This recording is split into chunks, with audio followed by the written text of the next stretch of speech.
Welcome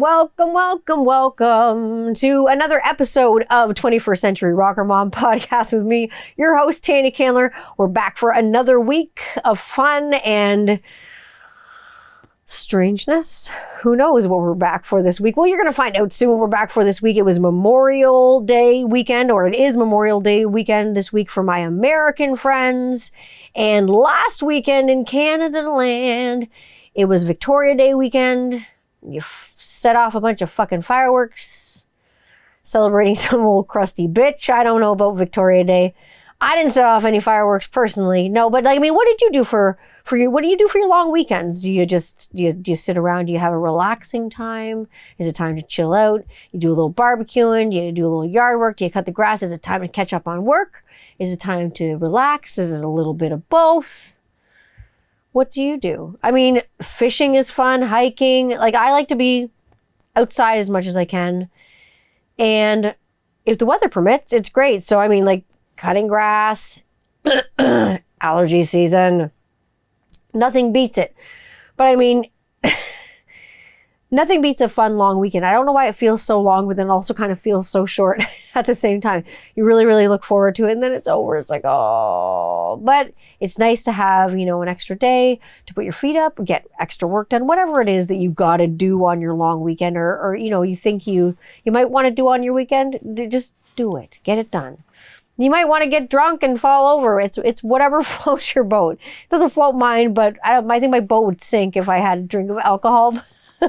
Personally, but it floats other people's boats, so to each their own. You know, let your freak flag fly. You know, this week was crazy though. Like, this week has been a weird week. It's been a sad week too. Like, Ray Liotta passed away this week.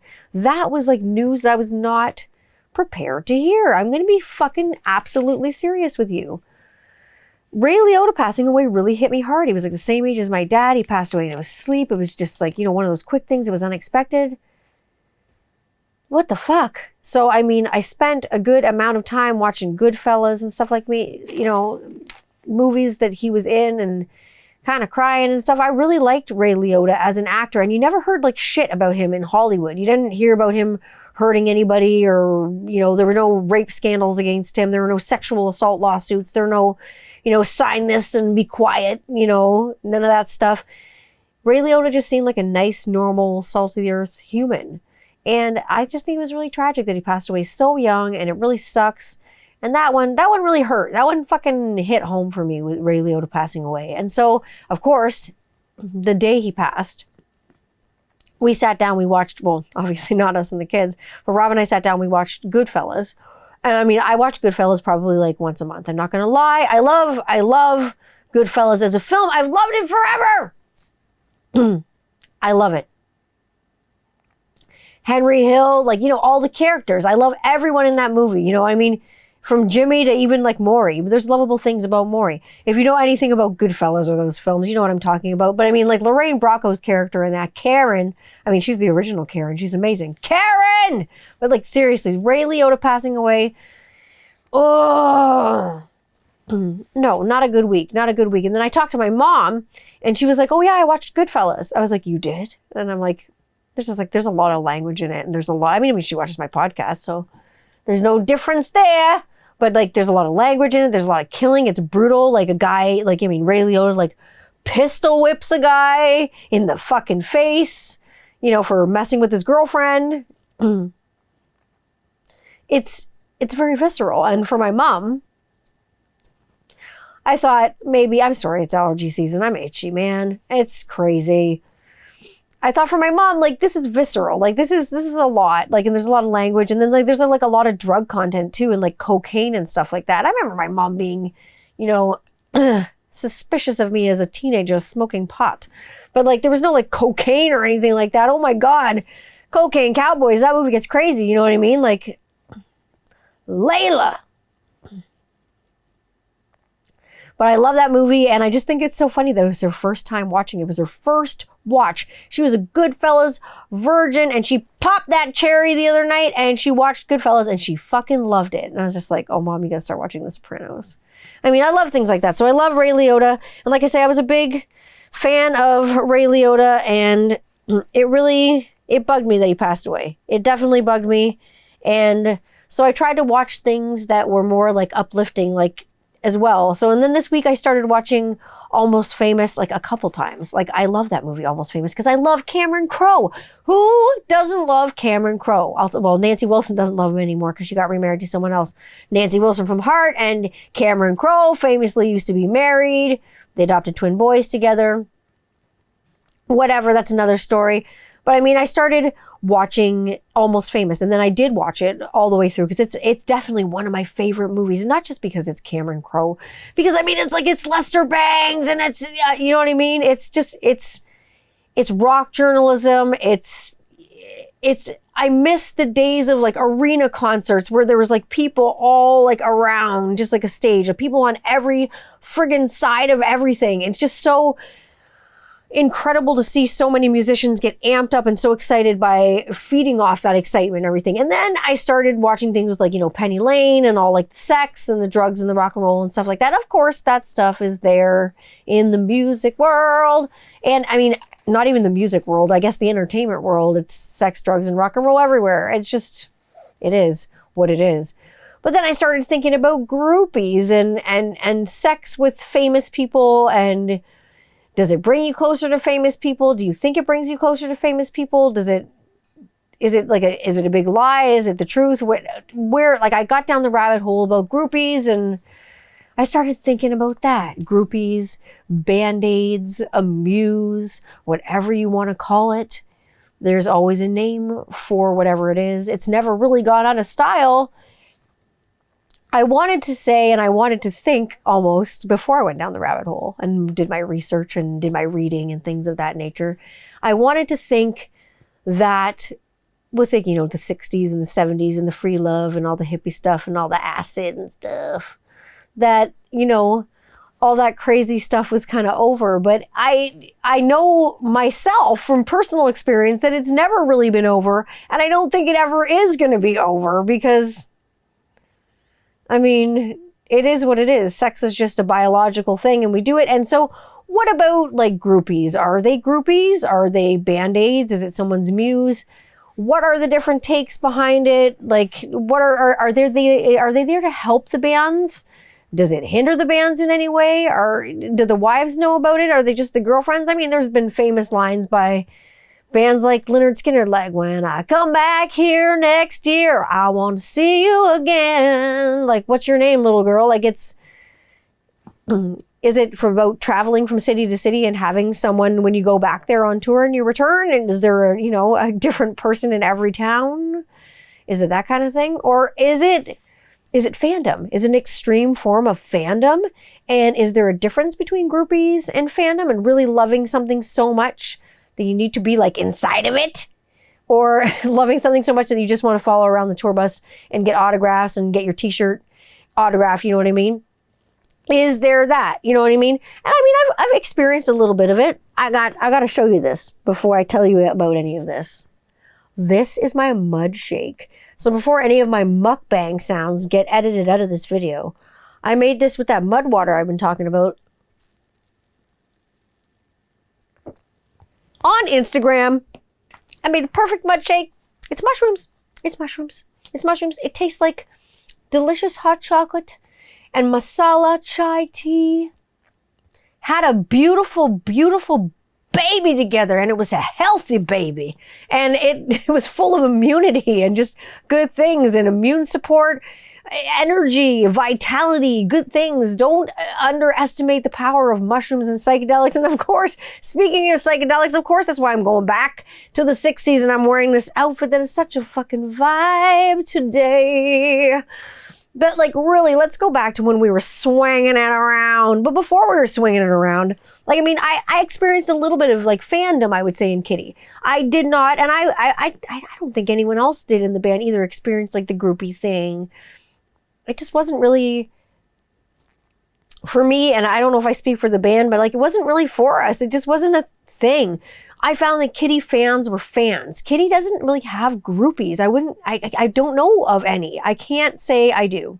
I really cannot honestly sit here and say that I do, because Kitty had amazing fan base. Kitty still has an amazing fan base. And no matter what iteration of Kitty it is, there's a fan base for it. And Kitty fans, like I've said, and I've said it before on other podcasts, Kitty fans are the best fans because they're loyal. No matter what's going on with the band and no matter what kind of stage the band is in or what the band's doing or if the band's not doing anything, Kitty fans stand by and they're still there and they're like kind of chosen family. And they're relationships that you kind of chose to have for yourself. I've met so many good people and made so many good friends and so many good connections and relationships through Kitty. So for me, that was kind of like the extent of the fandom and stuff. I mean, there are people like that are kind of extreme that reach out once in a blue moon and things like that, but it's dying down. I'm getting older. That's, it's probably not going to happen much longer. And it's okay.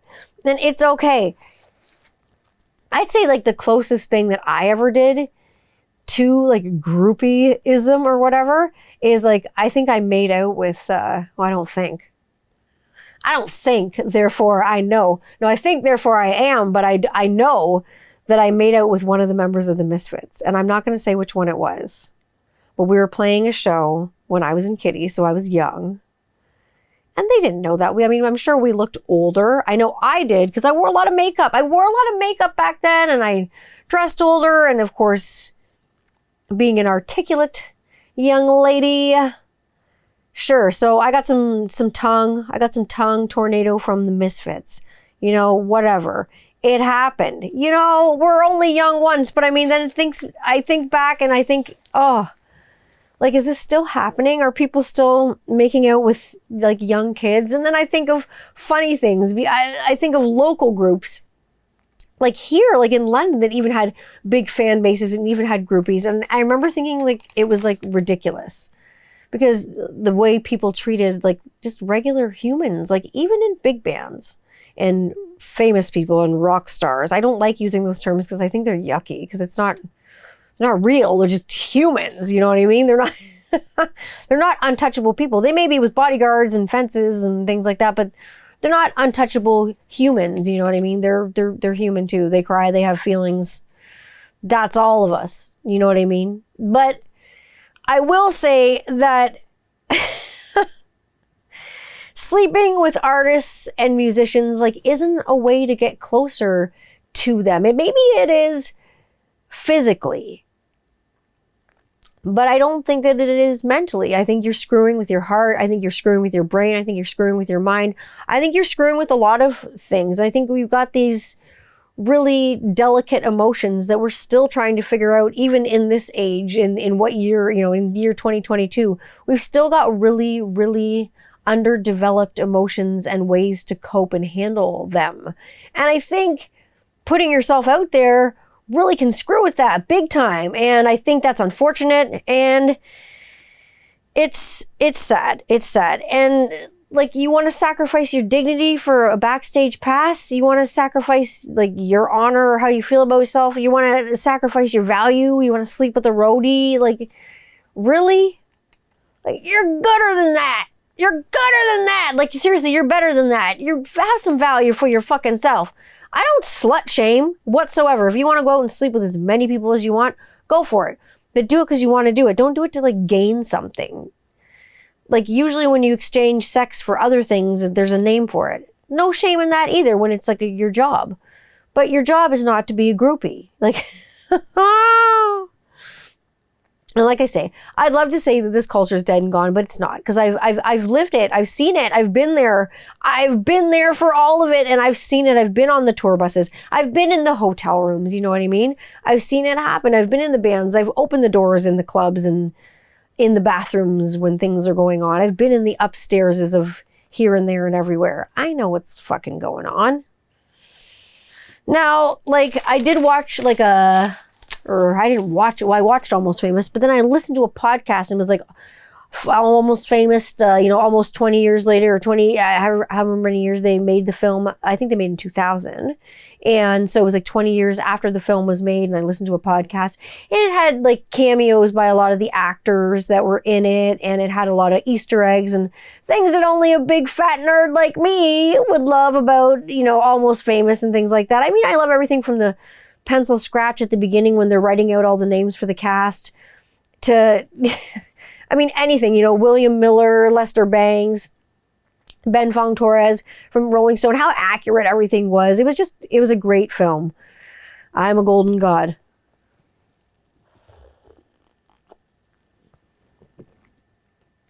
Woo, I'm a golden god. And I say that after I drink this weird mushroom tonic. Everybody's going to wonder what the hell is in this shit. It's just mushrooms and water and almond milk and stuff. But I will tell you more about local bands. This is funny. So like when I was playing like the circuit back in the day with Kitty, so we're going like back that far. So it's a way back. It's ways back now. I'm almost 40 now. I will be 40 in January. And, you know, it was a while ago. So think about this. Put it into perspective. I was like 15 when I played in Kitty and stuff. So we're going back. And these are bands that we kind of idolize. And there was this band of all, I'd like to say gentlemen, but the way they acted wasn't very gentlemanly. And they always come to Call the Office and they play tons of shows. And generally they played Call the Office, not the Embassy, because the Embassy was not hip enough for them. So they played Call the Office, and they had wild outfits and wild hair and wild makeup, and they pushed the limits. They had pyrotechnics and shit inside. But I remember them coming to Call the Office so many fucking times. I remember even playing with them so many fucking times and them being so fucking coked out. They couldn't play. They just get halfway through a set. I remember one particular New Year's and them getting halfway through a set and them being so coked out because they all wore like fake fingernails and they each had like a pinky fingernail. And I'm like, what is that? Like, what is that for? Why are they all wearing fake nails? I thought it was for guitar or something. I automatically assumed it was something for music. And I was like, or maybe they're like in drag and they just forgot their other nails. I just thought it was normal. I didn't know what it was. And I'm like, what's your pinky finger nail for? They're like, oh, that's for like coke and stuff. And I was like, that's hilarious. But they were like serious. So coked out, couldn't finish a show, but you know what I mean? They could certainly fuck girls in the back of their fucking disgusting fucking tour van. And they fucked so many girls. I know. Like, it's like opening a door at a club and not Call the Office. This was a club in Toronto. Opening a club door in Toronto and like seeing, again, one of the members of this band just like getting a blowjob behind a door because he was like pseudo famous in Toronto and like DJ'd at a club. It's just gross. It's disgusting. And this band like totally slutted it up. They were man whores at their finest. They motley crewed it up. It was like the dirt over there in London, Ontario. They came and brought the dirt to this city. And I'll tell you, if you had a friend, you always had a friend in high school who had sex with people in bands, like, and frequently too. Like, I had a friend in high school that I had a lot of classes with, and I will not name this friend. And I will not name this band either because this friend was awfully underage. And I remember going to concerts with said friend and going to see some of these Canadian bands. And the thing about Canada is like, it's a small world after all.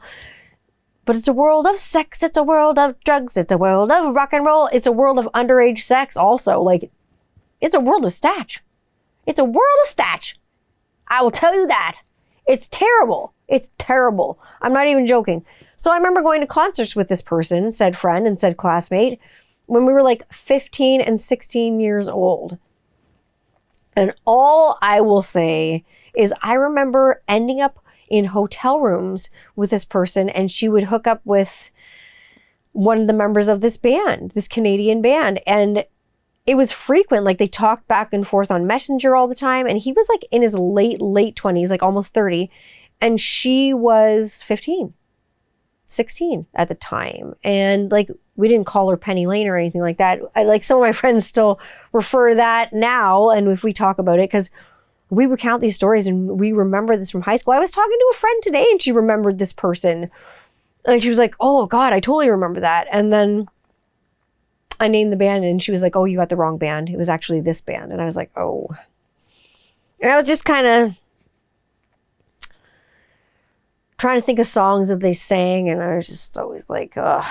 But you know, this is always coming out. My podcasts come out on Sundays. Always hard to get to sleep, yeah. Strange noises. I'm not going to tell you what member it was. That's all you get. But like I say, you could do anything to get near bands. And with these bands, especially being all coked out, I mean, God only knows. It was a gawk situation about how they got their winkles up to perform with like coke dick. Anyone who's on that much cocaine medically, I don't know if you can perform. I'm not sure. I don't know that much about cocaine, but I'm sure I'll read. I'm sure there'll be some show about cocaine cowboys. I'm sure I can watch something on National Geographic and read some books about cocaine. But really, like, you could get upstairs to clubs. Like, I remember going to clubs and not playing the show, so we wouldn't be like upstairs with the bands and stuff. I spent a lot of time upstairs with the bands in band rooms and stuff like that, just rehearsing and not, screwing around, really just rehearsing or just chatting or smoking a joint or having a beer. It was back in the day. That's what you kind of did. It was just what you did back in the 90s. It was ridiculous. And I remember being at this one show one particular night. We wanted to meet this band, and the girls that I was with were like, let's go meet these bands. And so I remember going to the door, and we paid and we got into the concert and everything. And then we tried to go upstairs, and they were like, wait a minute. And they knew us there because we played this club often. And they were like, what are you doing? Where I'm like, oh, we're just here to like blow the bands and like sell them coke and stuff. And like, no word of a lie, whoosh, door opens and we're upstairs, like 4 girls. We weren't there to do anything of the sort. We didn't have cocaine on us, and we don't think any of us would know what it fucking was. It's like, hey, we're here to like smoke weed and be assholes, basically, and like meet this band and try to get their autographs and like fan out and like fangirl it up. That's what it was like for us, like when we'd go to these clubs and stuff like that. But for a lot of people, like, it wasn't. It was easy back in those days to kind of get yourself in. Now, so that's something. Open the door and there's a guy getting a BJ. And speaking of dicks, anybody want a peanut? No. Anybody want a fucking penis made out of clay? Like, seriously, does anyone want a clay dick? I'm asking you this seriously. If I said Plastercaster or Cynthia Plastercaster, would you know who I'm talking about? Does anyone know who I'm talking about? I don't know. Even Kiss wrote a song about it. Plaster, caster, grab a hold on me faster. She's somewhere in my notes, but I have to talk about Cynthia Plastercaster because if you haven't heard about her yet, this is going to be a really interesting story for you, and it has to do with penises. And I'm not talking like the statue of David here. That fucking statue's hung like an infant.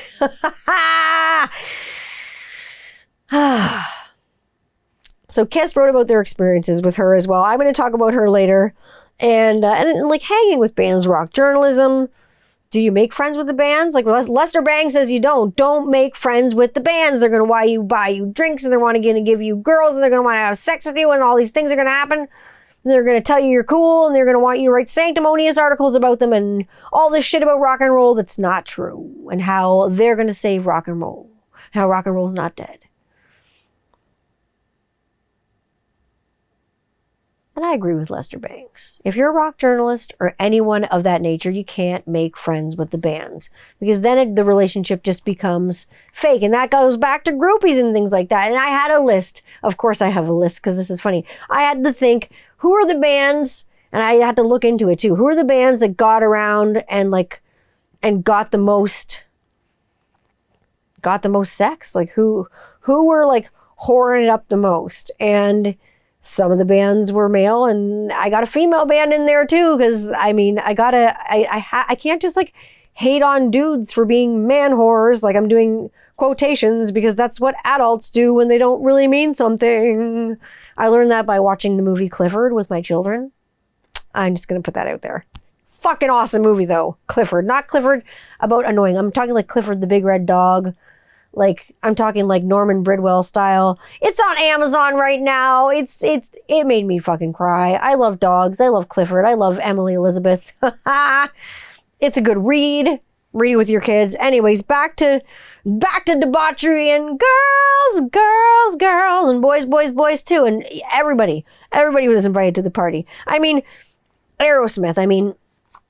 Aerosmith got so much ass, it's not even funny. Like, Aerosmith got more ass than a fucking toilet seat. I mean, Aerosmith, Steven Tyler famously hooked up and married and was with and fathered children with women that were sort of groupies with him, with, you know, like Baby Buell and stuff like that. And even like Serinda Fox, like Mia Tyler's mom and things like that.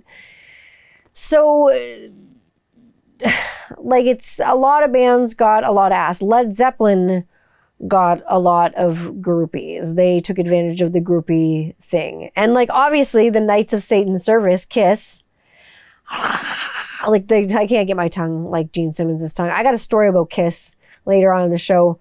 And I teased about this in my stories on Instagram about who ended up with a member of fucking Kiss, and the member was Gene Simmons. I will drop that because everyone knows that Gene fucking gets around and did get around. I don't know what he fucking does now. But this story is about someone who got with Gene Simmons. It is the most unlikeliest of fucking people you would ever fucking believe to get with Gene Simmons in your life. My jaw dropped to the fucking floor this night when this happened. So this is a true story. So I'm going to tell you the story about Kiss. But like I say, Kiss got a lot of ass. They have notoriously bragged about how many women they've slept with, especially between Paul Stanley and Gene Simmons. They like, you know, Peter Criss was kind of quiet about that, and you know what I mean. Ace Frehley didn't say, you know, too much about that either under that makeup. Yikes, guys, all of them, you know, yikes. Underneath your clothes, and like seriously, horrible, Shakira. No, but really, like underneath that makeup, keep it on, Kiss. Just keep the makeup on. I love the new rock shoes. So did the ladies, obviously. They love the fire breathing and the tongue and the hair and the camp.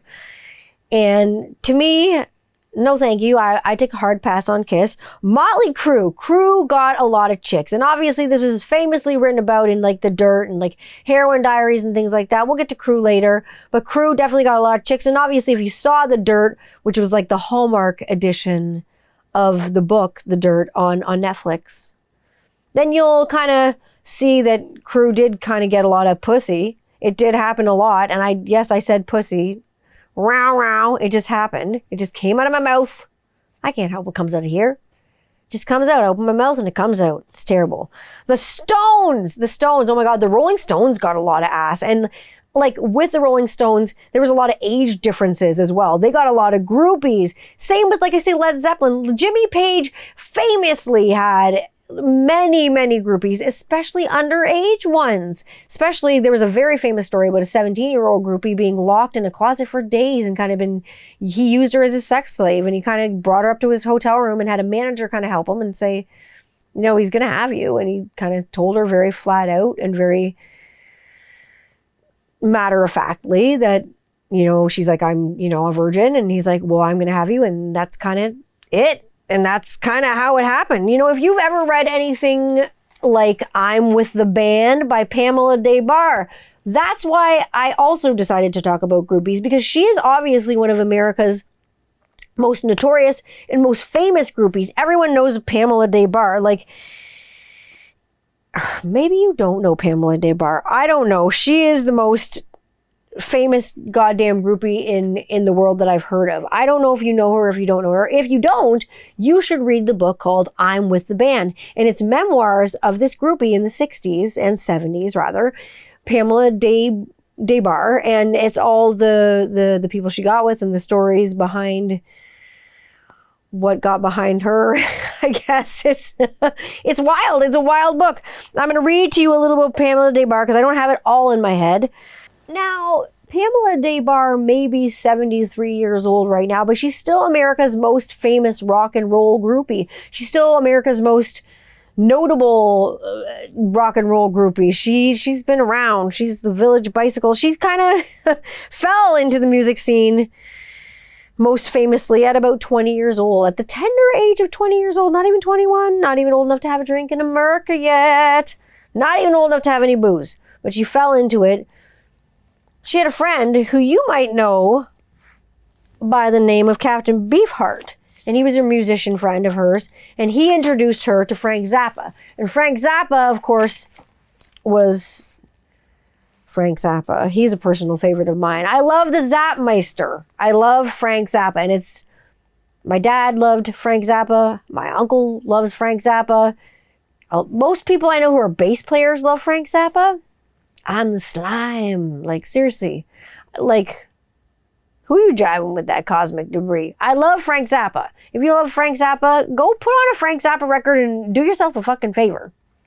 I'll tell you that. So, like I said, her friend, Captain Beefheart, who you know as Captain Beefheart, introduced her to Frank Zappa, and then the intros to other bands started, like intros to the Stones, for instance. I think she met Bill Wyman probably first at a club, and this sort of thing made her gravitate towards the Sunset Strip in LA, where she started going to clubs like, you know, like the Whiskey and clubs of that nature, and she started meeting other bands, and she took off to that West Coast for that sun and the sand, but also the debauchery and the free love and the hippie stuff and, you know, everything that was going on at that time. It was, everybody was out just putting it wherever they wanted to. It was put it wherever you want night for everybody.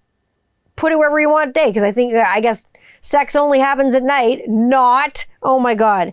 But like I say, so she graduated high school in 1966 and she hightailed it out of here to go to California. Because California knows how to party. California knows how to party. No, but apparently they do know how to party with a lot of sex and drugs. So she mostly kind of, when she got there, she hung out with the Byrds. You know, McGuinn and McGuire getting any higher. I mean, and like David Crosby. She hung out with those people like Roger McGuinn and, you know what I mean? And she got to know other bands. Like I say, she already knew the Stones. And then she became linked. And it's funny that I use the word linked, because linked is like what I would say, like a link of sausage. And she got a link of sausage, all right. She got one from Mick Jagger. She got one from Jim Morrison. I've got a list. She got one from Jimmy Page, Graham Parsons, Woody Allen. Ew, what the fuck? Why? What, you actually said yes to sleeping with Woody Allen? He's a child molester. A lot of these people I'm reading about are fucking child molesters. This girl's like 20 years old. When you find out bands that you love to have sex with underage folks, what do? She fucked Waylon Jennings. Waylon Jennings, that bad boy of country. Don Johnson. Like, because apparently with Miami Vice, like, I guess who wouldn't? Not Pamela De Debarr. Noel Redding, obviously, to name a few. Noel Redding from the Jimi Hendrix Experience. She's had a lot. If you've read her book, it's absolutely fascinating. It tells of all these different kind of exploits that she's had. Another book that tells of exploits that I said I was going to talk about is like The Dirt, like with Motley Crue and all the things that kind of happened within that band. And it's all from each of the band members' perspectives. So you'll see things from, you know, Vince will write something, or Tommy will write something, or Mick will write something, or, you know what I mean? Or Nikki Sixx will write something. And they each have little parts in each chapter. And then if you read the Heroin Diaries, same thing by Nikki Sixx. It's all by Nikki Sixx. It's all, you know, a lot of stuff talks about the girls, man. There were, and, you know, not to quote Almost Famous, and the chicks are great. You know what I mean? They got a lot of ass. It was just nonstop sex and drugs and like cocaine, and just, maybe they had a lot of energy to have sex, so they had to just get it out somewhere. But it was a lot of like, I find like, there was a lot of misogyny, and there was a lot of, but I mean, these girls were just like giving it up. Like they had no value for themselves. Like, so I mean, who was at fault? You can blame both sides. So they want it. These girls are offering it, and they are consenting to it. Being underage too. A lot of these guys are so fucked up on shit. They don't know these girls' age. Now they're using, I guess, in court, being intoxicated as an excuse for sexual assault. So I guess these ones are just sliding under the radar too. Fuck sakes. But I tell you, like, of all the exploits that I've read, I mean, I love to read the Motley Crue diaries and read about man whores, but I love to read about sex and, you know, anthropology and people with anything. And I read Bobby Brown's book, Dirty Rocker Boys, because I mean, like, books, when it comes to books, I could just eat them and just absorb the knowledge by eating the pages, because I love fucking reading. I don't have as much time as I want to do it, but when I get the time to do it, I'm doing it. I'm either reading or writing or doing music stuff, or or mom-wife stuff. Like that's life stuff. But like I say, so in and out of that, I got so many things out of the book by Bobby Brown. And if you don't know who Bobby Brown is, she was married to Janie Lane, who is the singer of Warrant. You know, she's my cherry pie. You know, everybody knows fucking Warrant. And dude, have you seen how beautiful the girl is in the cherry pie video? Well, that's Bobby Brown. And she decided to write kind of a tell-all book in the style of The Dirt, a la The Dirt. And it's about dirty rocker boys and all the boys that she slept with and the guys that slept with her. Like, I mean, it's a two-way street. It was consensual. And I was just like going back and forth with her on Twitter about the book and how impressed I was that she called them all fucking out on it. You know what I mean? She was talking about having sex with Leonardo DiCaprio. Like, it's a wild book. If you can get your hands on Dirty Rocker Boys, it's good. It's great. And it's crazy to see how the groupiness kind of goes both ways. Everybody's fucking each other, whether they're in bands or whether they're wives of bands or girlfriends of bands. And that's when things start getting kind of mixy and crazy. When bands, there's sex and there's relationships and para-relationships within the band. And para-relationships is something that's weird and something I want to talk about on another show with a very special guest. So stay tuned for something about para-relationships. However, like I say, when there's sex within the band, it's like weird dynamic change within a family, because in a band or that kind of social situation, when you're usually like living like that close to each other, if someone within the band starts like hooking up with someone else in the band, that can either go one of two ways. There's no middle ground. Either it can go horribly wrong or it can go wonderfully right. Like, I mean, there's so many bands that have been like husband and wife bands that have split up, got back together, or split up and stayed split up. I don't know. It's crazy. Or there's so many bands that have kind of gotten together through like groupiness. Like, I mean, even Pamela De Debarr herself, she was a member of the band that Frank Zappa put together called the GTOs in the 70s. And she was in that band. They played a crazy ass show. And it was with the Mothers of Invention. It was with Alice Cooper. It was a bunch of other amazing like psychedelic bands. The show apparently lasted like 6 hours. And then upon the release of the GTO's first album, which was obviously the band, it was a brainchild of Frank Zappa. Frank Zappa! I love to say his name because I can say it now. Like, my kids think his name is Frank Zapper because I talk like Bill Burr so often to be silly with them. The other day, my son was like, oh, the other day, Mom, I asked my teacher if she knew who Frank Zapper was. And I was like, oh, my friend. I was like, it's Frank Zappa. He's like, oh, I know. I thought you were just talking silly. I'm like, no, I wasn't just talking silly. It's Frank Zappa.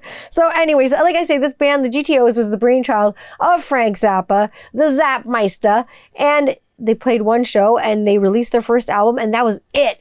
Because the rest of the band members, you know, not including Pamela De Debarr, were detained on like drug possession and other things and were arrested and subsequently thrown in jail. So the band kind of had to, we're breaking up. They broke up the band.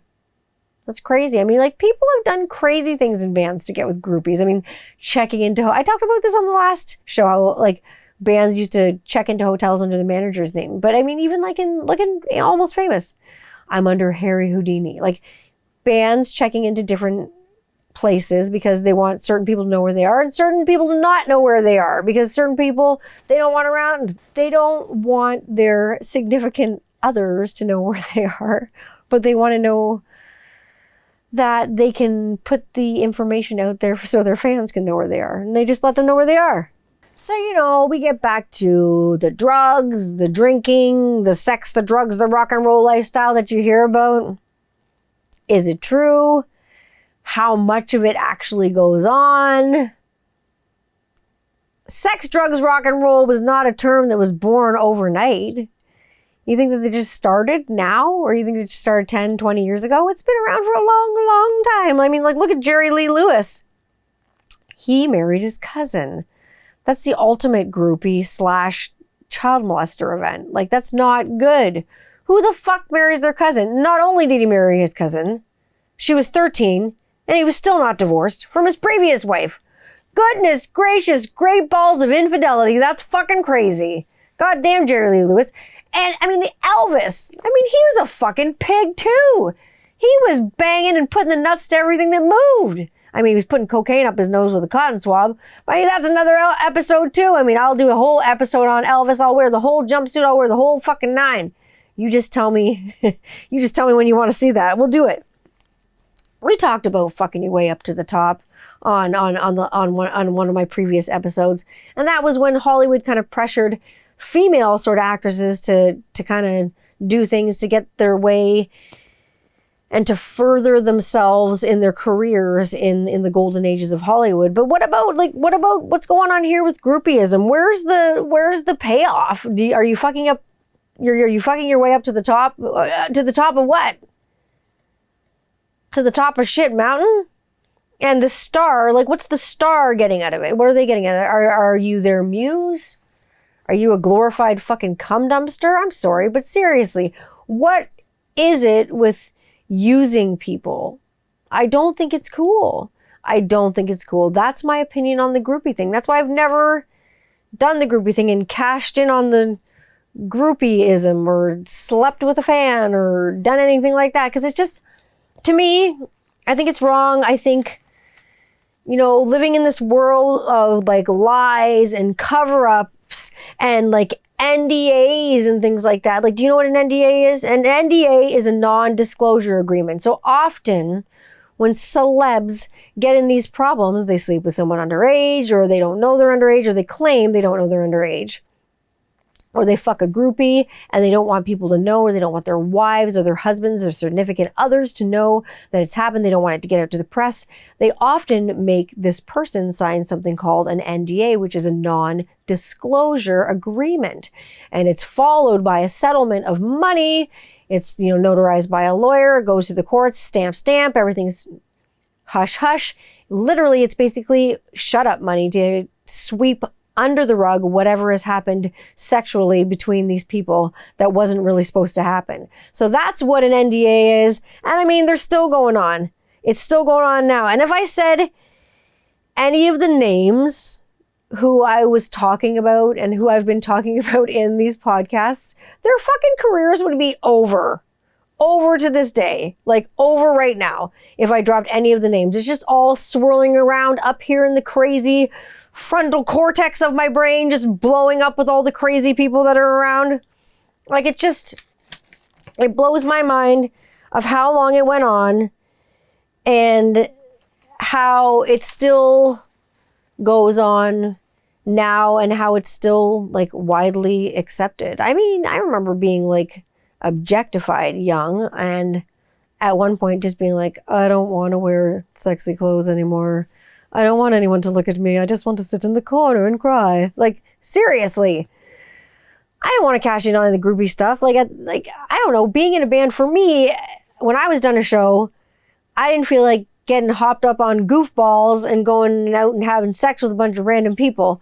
I felt like going back to wherever we were staying and going the fuck to sleep or having a shower or whatever and then going the fuck to sleep because I was tired. Playing a show takes a lot of energy out of you, or I felt like having a Gatorade or something, like get your blood pumping again. Now it'd probably be like mushroom juice. But, you know, this is a weird topic for me because for me, I was very much brought up with the notion that your body is your temple. And maybe my parents were like hippies about that when they talked about that. But I mostly learned this from my dad. It was like, your body is your temple and your heart is, you know, important. Don't just give it away to anyone. Your body is your temple. Respect the temple. Don't just let anyone into the temple. He told me something when I was really young that stuck with me forever. And I'm not going to say what it is. But it was something pertaining to having respect, self-respect, autonomy, and kind of sovereignty over one's own body. And it stuck with me because he said it to me when I was really young, really fucking young. And he said it to me more than once. Many times he said it. And it stuck with me to this day. And to this day, that's why, like, I think the body is the temple. And I think that's why I think it's so important to be careful with who you give your heart to and who you give your soul to and who you give your spirit to and who you share that with. And if you can find somebody who will share those things with you and not trample all over them and just use them up and then give them back to you all tattered and torn, then hold on to that person. Because, come on. Like, be nice. It's not cool. So I remember all this brings me back to, I talked about earlier, is there a difference between groupies and fandom? And I think, yes, I think that there's a huge, huge difference because fandom doesn't cross that line into sex. At least not in my experience. Maybe in someone else's experience. That might be someone else's experience. Maybe fandom does cross into sex, but mostly fandom for me is, going to cons and having people, sign autographs and getting your picture taken with so-and-so who was in who knows what, you know what I mean? Or, waiting in line to see a band and get their autograph or meet them backstage and get your picture taken with them. And that is about get t-shirts signed or get a tattoo, like something crazy, like get a tattoo or get drumsticks signed by them, go up on stage and play with them, like, whatever, get pulled out of the mosh pit. That's like fandom for me. People who have, entire Star Wars collections and their entire basement is decked out in Star Wars. Like that's fandom to me. Going out and trying to sleep with Obi-Wan Kenobi is not fandom to me. Like that's being a groupie. You know what I mean? I think there's a huge, vast difference there. And I think it's hard. And I think, speaking of hard, I can't believe that's the lead into this. And I didn't even write any of that down because speaking of hard, I wanted to talk to you about Plasticasta. Cynthia Plastercaster. Grab a hold of me faster. She is someone who definitely will describe herself as a recovering groupie. Cynthia Plastercaster was an artist in the 60s. She kind of started doing some things in the 60s with art, and her medium was plaster. That's why they called her Cynthia Plastercaster, and she casted things in plaster. And her favorite thing to cast was erect penises.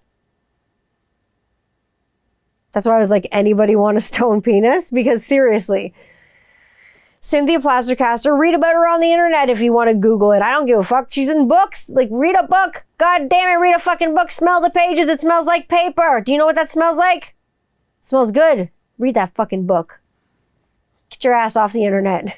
Just as I'm on the internet talking to you. But no, Cynthia Plastercaster was a famous groupie. Again, like I say, in 1968, she started working on plaster casting erect penises. Let's say, and I'm sure she worked with a lot of mediums, smalls, larges, extra larges, super size, all the erect pinocles. Like everything was going on in Winkleland. She plaster casted penises of so many big rock stars from 1968 on. I'm going to read the list of just some of the people she did. She basically did the whole Jimi Hendrix experience. I mean, how do you think she got all these penises erect? Obviously, she had sex with all these guys because she described herself as a recovering groupie. And you remember in the Banger Sisters, Susan Sarandon and Goldie Hawn. Goldie Hawn's kind of wild and Susan Sarandon's kind of got her stuff going on. They had pictures of like penises and things like that. They had the penis pics. They had the box of the dick pics where they found that joint and they started to smoke it. You remember the Banger Sisters. Again, a movie about groupies. Wonderful movie. If you want to watch it, watch it. I love it. It was about free love and hippie sex and fun, and it's a fun movie. I'm glad I didn't live it, but I loved watching it. Just like Almost Famous. But Cynthia Plastercaster. Let's read the list of the penises that she put in plaster. We got Jimi Hendrix. We got the whole Jimi Hendrix experience because I was reading through it and I saw Noel Redding too, and I was just like, he was also in the Jimi Hendrix experience. And like Jimi Hendrix Experience band was only a 3-member band. It only had 3 members. And so she did all of them. Eric Burdon from Eric Burdon and the Animals. There is a house in New Orleans they call the Rising Penis. She did Zal Yanofsky, and you know who that is? I don't know if anyone knows who Zal Yanofsky is, but he's the singer from The Loving Spoonful. You know, do you believe in magic? In a young girl's heart, let the rhythm of music do something your heart and it's magic. If the music is groovy, I'll make my dick erect like a porno movie. She did him. Oh my God, it's so crazy. All the people that she did, I'm just going to make songs for all of them. She did Ricky Fattar. He played drums for the Beach Boys at one point. Fucking hilarious, because he was in a South African band called The Flame, who came into the Beach Boys around the late 60s, early 70s. Carl Wilson brought them in. Brian Wilson, and nobody really liked The Flame and didn't like that they were brought in as part of the Beach Boys, but they came in. And anyway, she did Jello Biafra. That killed me. She did Pete Shelley from the Buzzcocks. She also did The Ladies. She did Susie Gardner from L7. I fucking love L7. She did Karen O. She did Peaches, famously. She's done herself. Like, so crazy. So if you don't know who Cynthia Plaster-Caster is, and if you've ever heard that song, Kiss, Plaster, Caster, grab a hold of me faster. That's what that song is about. It's about boners and plaster casting boners. That's what that song is about. And speaking of Kiss, I will tell you a story about Kiss. And I've been teasing about this story in this episode, because I remember one night being out with the record company, and one of the guys who was at the record company who used to work at Chrysalis. And Chrysalis was like Blondie's label at one time. And Chrysalis was a huge fucking label. So this gentleman was telling us a story about how he'd gone to a Christmas party one night for the record company, and Kiss was there. And Gene Simmons was there, and he took his date. I don't know if he'd been divorced or what had happened, but he'd taken his date, and his date was his mom. So he took his mom with her, and he was about in his, late 20s. So his mom was, probably in her 50s. And it was, Kiss was in their heyday. It was the late 70s then, early 80s. And so they went to this Christmas party. Everything was cool. And by the end of the night, his mother was giving Gene Simmons a blowjob. Are you fucking kidding me? His dear, sweet mother, giving the sex of the oral variety to Gene Simmons. Well, I'll tell you, I almost fell off my chair. Laughing. I'm like, somebody's mom was, I just can't. But I guess everybody who was with Gene Simmons was somebody's mom. That's horrible. That's disgusting. That's disgusting. Anyways, I wanted to talk about another thing too, called this is something that I will call the reverse groupie, because anything you can do forward, you can do in reverse. You got reverse cowgirl. You got all kinds of things you can do backwards. The backwards boogie. What about the reverse groupie? Is there some truth to that? Have you ever heard of that? Have you thought about the reverse groupie? And the reverse groupie, in my mind, is this. The reverse groupie is someone who is pseudo famous. So maybe they did something on a smaller scale and they are convinced that it's a lot larger than it is. Maybe their ego is really grown because they've done something. They got a little notoriety from it, and it just made their ego go, made their head go, woo, and fill a room. It just really went to their head, for whatever reason. Either they're really super proud or really super full of their ego and full of themselves and pompous. They get this idea in their head that they're this big fucking star, and, they can afford lavish things, and they start doing crazy things like, spending money that they really don't have to spend. And then they get these groupies, or people that they think are groupies. They get into relationships with them inevitably. And then these people the groupies end up fucking over the people who think they're the stars. So this is the reverse groupie thing. This is where the groupie kind of takes over, and the groupies taking advantage of the person who thinks they're the rock star or the action TV star or the big movie star in the blockbuster films.